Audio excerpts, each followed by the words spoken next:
Part 2. Mounjaro ni tak sesuai untuk semua orang, tapi dia dipanggil miracle drug sebab effortless dia nak kurus. Tapi kat mana kekurangan dia? Okey, so kat sini. Yang pertama, orang akan kacau sikit sistem penghadaman. Okay, sebab dia mimik hormon yang ada dalam badan kita kan.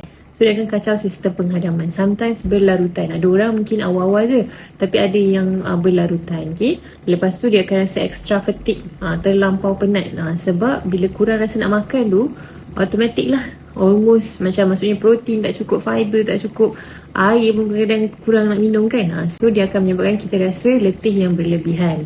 Dan yang ketiga, paling tak best adalah dia menyebabkan kita kurus yang gelebih, cengkung, nampak tak sihat sebab kekurangan protein yang teramat sangat. So part ni yang best, kat mana Herbalife boleh compliment. Sebabnya yang pertama, untuk penghadaman kan, kita ada aloe vera yang dia dah di-extract keluar aloe. Aloe ni yang membuatkan kita macam laxative effect lah, rasa yang macam nak cirit tu kan. So dia dah di-extract keluar, so very easy on the stomach. Ada 3 flavor, yang latest one adalah grape.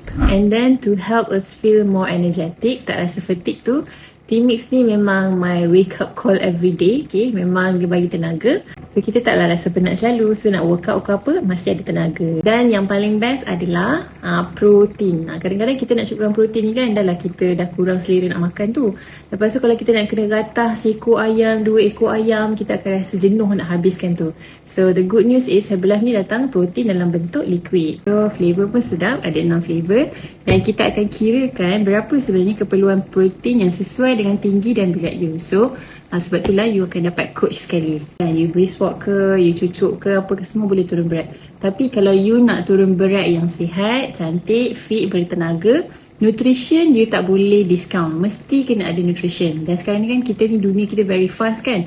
So why not kita take fast food for smart people. Kalau tak, ibaratnya kereta tu kita dah bawa slow dah kan. Maksudnya kita dah kurangkan rasa craving tu. Tapi kita isi minyak, walaupun minyak mahal sekarang kan, tapi kita isi minyak dengan minyak yang kotor. So what will happen is, makin lama nanti badan kita makin tak elok. Ibaratnya kereta tadi diisi minyak kotor, makin lama makin rosak. So badan nak pakai lama kan, make sure nutrition jangan discount. So persoalannya, boleh ke nak combine Herbalife dengan Mounjaro? Okay, jom kita tengok part 3.